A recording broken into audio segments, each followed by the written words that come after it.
I've never checked the water on this car. I've not needed to because somebody else has done it for me. So the first problem I came across was I didn't know where the bonnet release was.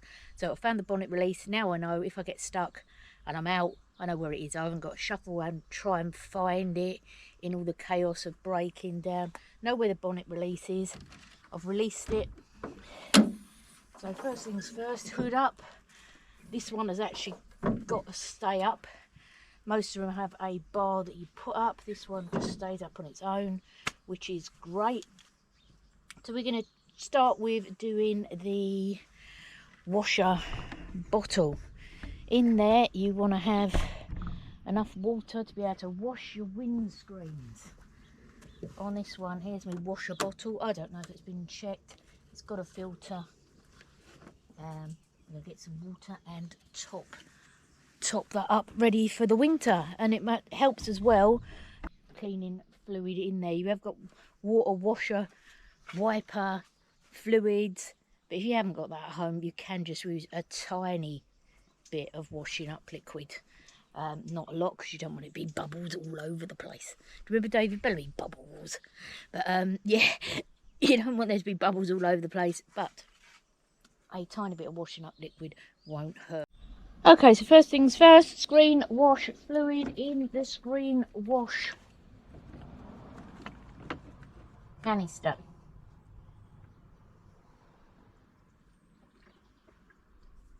It is best to use screen wash fluid, but if you are a bit skint, a little bit of washing up water, washing up liquid won't hurt. Screen wash fluid, yep, mine was low.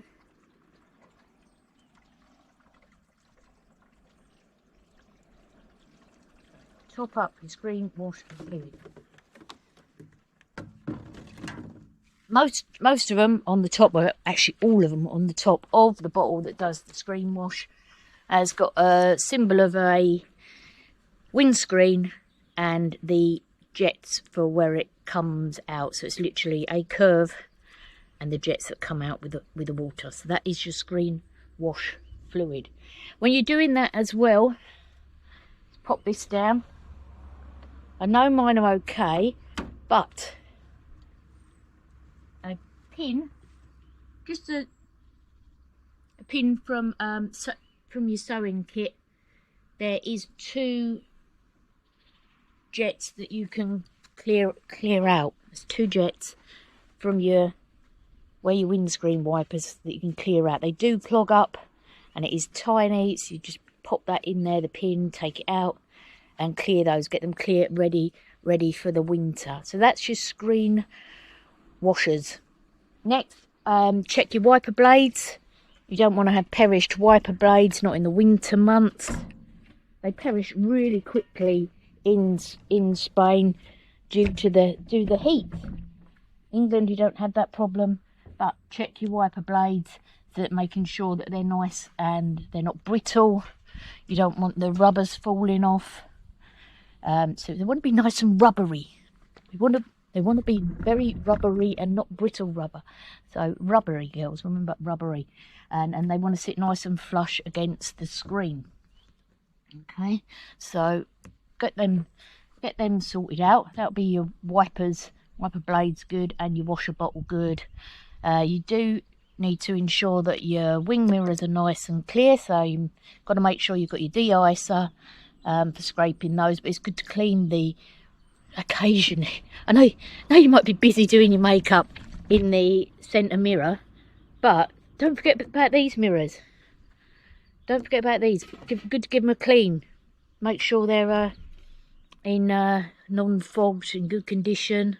You know, if you want to check your makeup quickly in your wing mirrors, they've got to be clean, haven't they? The cat is going to have that over again. She loves it. My cat, absolutely.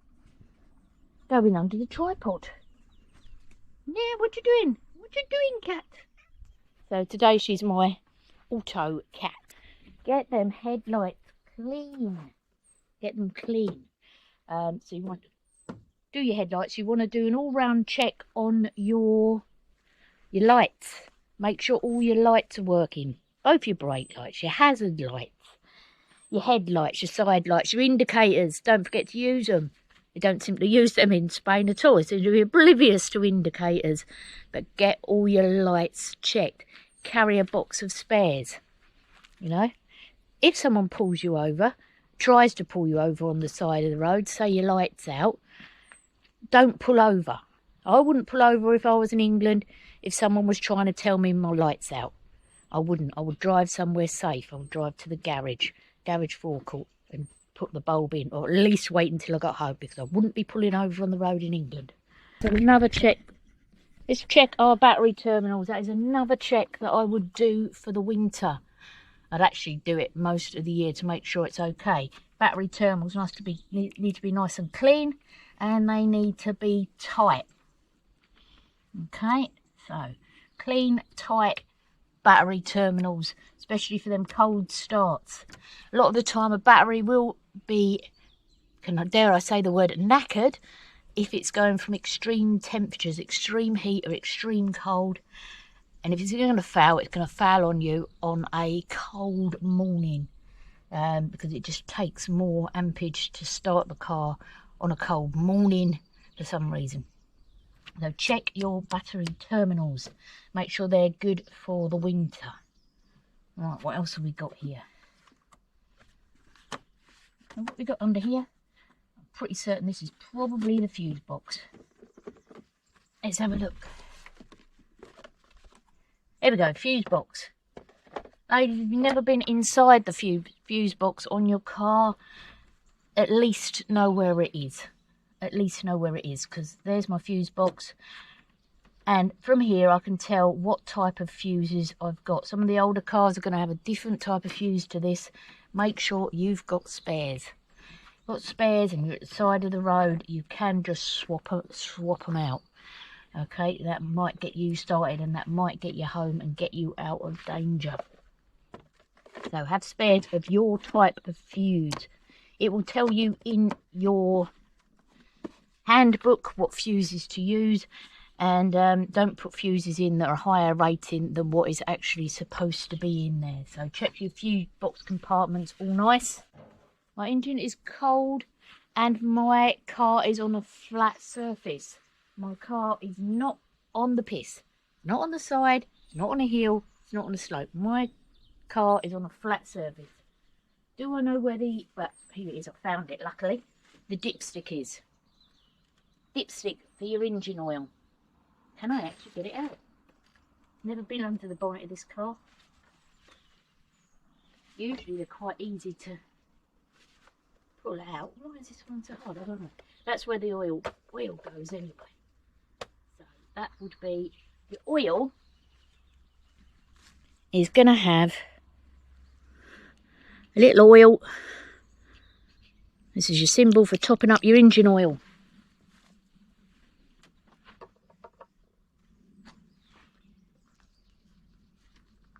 Why that's so difficult to get out, I'm not sure, but must be a knack. I should find out. There must be a knack. Ladies, the dipstick is just jammed, so it really just took a harder tug to pull it out. There was nothing secret about that. Anyway, pull it out, wipe off your dipstick. It's good if you've got a bit of cloth with you or a bit of kitchen towel. Some of you might want to wear gloves if you're that way inclined. Check your levels. There is a minimum and maximum level. So clean it first. Put your dipstick back in. And pull it out. We are good. We're between the minimum and the maximum. Do it when the engine's cold and when you're on a level. Okay, ladies, on this car, my water is over this side. I was looking at the front, but we're over here to fill up the water. It's down at the moment.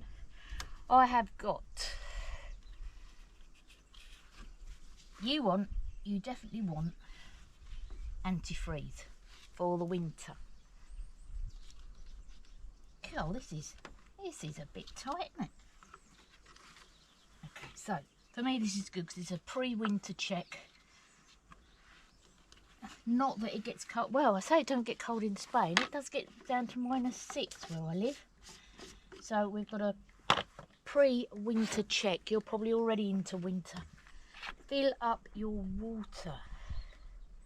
Don't overfill it. Just fill up your water with your antifreeze. Top it up, don't overfill it. There we go. That took a fair glug, but it does have a slight leak on this car. Make sure you seat your cap properly. Don't cross thread it, make sure you seat your cap properly. So that's I do keep this in the car because I have got a bit of a leak that needs sorting out. We'll stop there for a sec, because the one thing to remember if you're going out in your car in England in the winter, apart from trying to get off the side of the road as quickly as you can, take a flask of hot coffee with you, or tea, some snacks, definitely some chocolate, some biscuits, maybe a flask of hot soup, blankets. Oh my god, I'd have all sorts in there. Right, we're gonna get back to this. So that is your fuse box done, checked, your battery connections checked, your radiator fluid topped up with antifreeze, your windscreen washer bottle checked, your lights, check that they're working. It's not hard. Put the engine on, run your lights, turn all your lights on, and check they're all working. Carry spare bulbs. Your engine oil, check your engine oil. Okay, and that should keep you. Oh, as well, another thing to check is your plastic pipes, plastic hoses. Check to see whether they're perished or not. If they're perished, replace them. If they're perished, replace them. Don't just leave them, because they burst and that causes you a lot of money. So check your pipes, which is easily to do, for any cracks or splits. Do that. That's right, that's under the bonnet done. It is really bright. That's under the bonnet done. Next I'm going to show you how to take your wheel off if you get a puncture, how to jack your car up. So that's in the next video. I'm going to show you how to jack your car up, take your wheel off. If you ride a motorbike, then it's got to be the old squirty foam to go straight into that tyre. We don't carry spare tyres on motorbikes, spare wheels.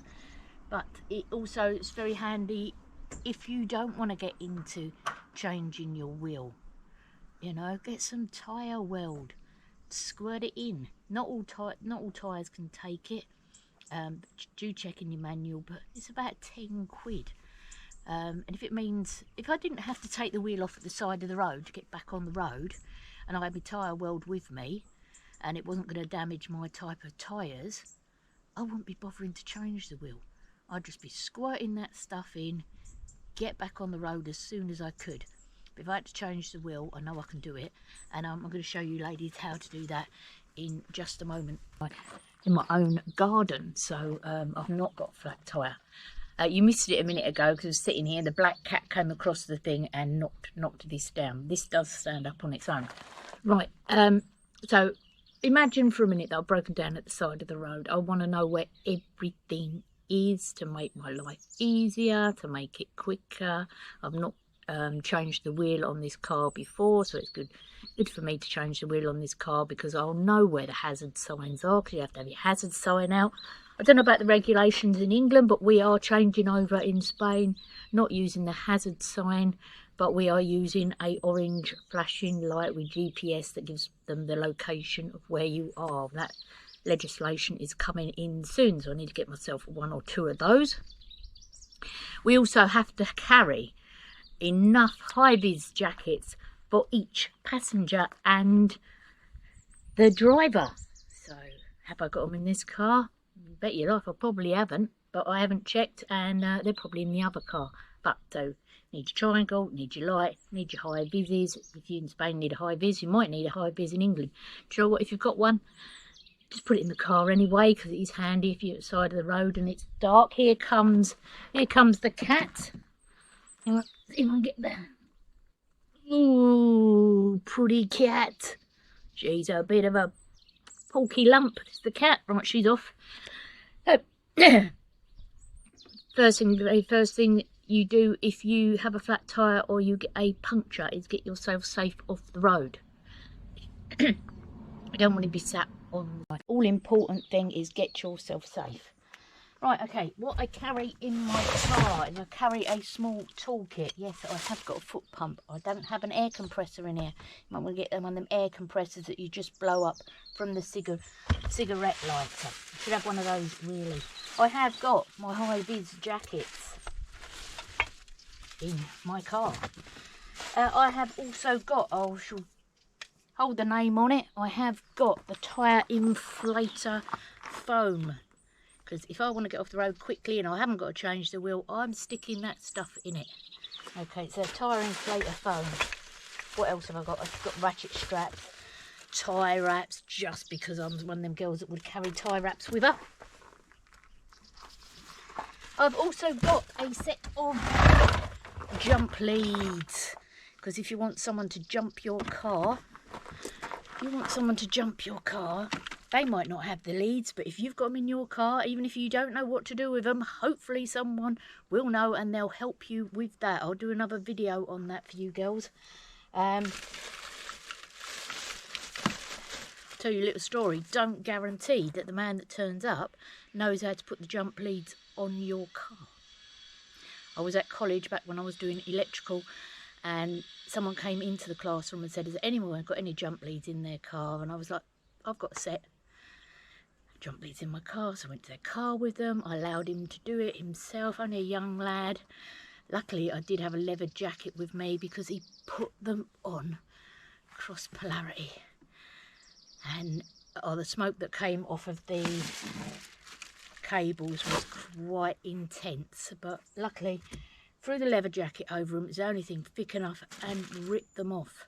Just ripped them off. You couldn't put your hand on there, you'd have 3rd-degree burns. But yeah, that was not a pleasant experience. Burnt my leather jacket, knackered me jump leads, and he never did buy me another set. So don't guarantee that the person that stops to help you knows how to actually use their jump leads. But if you